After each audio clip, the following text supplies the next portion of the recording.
Sala ya Baba yetu ambaye na utajiri mkubwa aliyefundisha Bwana wetu Yesu Kristo, sema ufalme wako uje. Huo ni ufalme wa Mungu, ni ufalme wa Kristo, ni ufalme wa haki, amani na mapendo. Ufalme ule mwingine wa ibilisi ni ufalme wa uongo, ni ufalme wa dhiki, ni ufalme wa taabu, na ni ufalme wa mateso. Hekima ya Mungu inatualika siku zote tuchague yaliyo mema yanayotuingiza katika ufalme wa Mungu, katika ufalme na mamlaka ya Yesu. Tumesikia somo la kwanza. Nena Bwana nabii Yeremia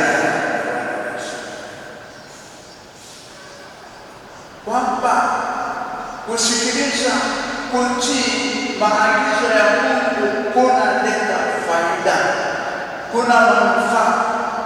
Kwamba kusikiliza, kutii sauti ya Mungu kunafuta baraka za Mungu, kunatufanya tusonge mbele na si kurudi nyuma. Kinyume cha hapo ni kurudi nyuma.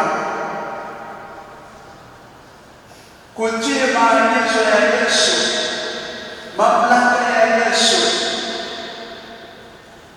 kupokea ufalme wake kunaleta wokovu, kunaleta mafanikio. Na tutaka kufanikiwa, tukae katika ufalme wake.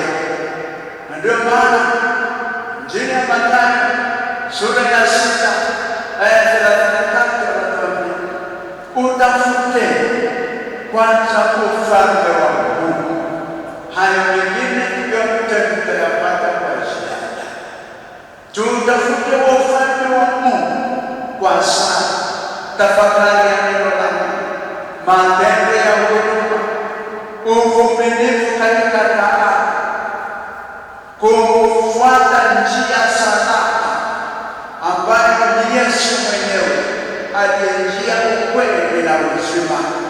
Kwani katika kufuata mwisho wa yote ni kuurithi uzima wa milele mbinguni. Ingekuwa hivi leo tusikie sauti yake, sifa ni miguu, mioyo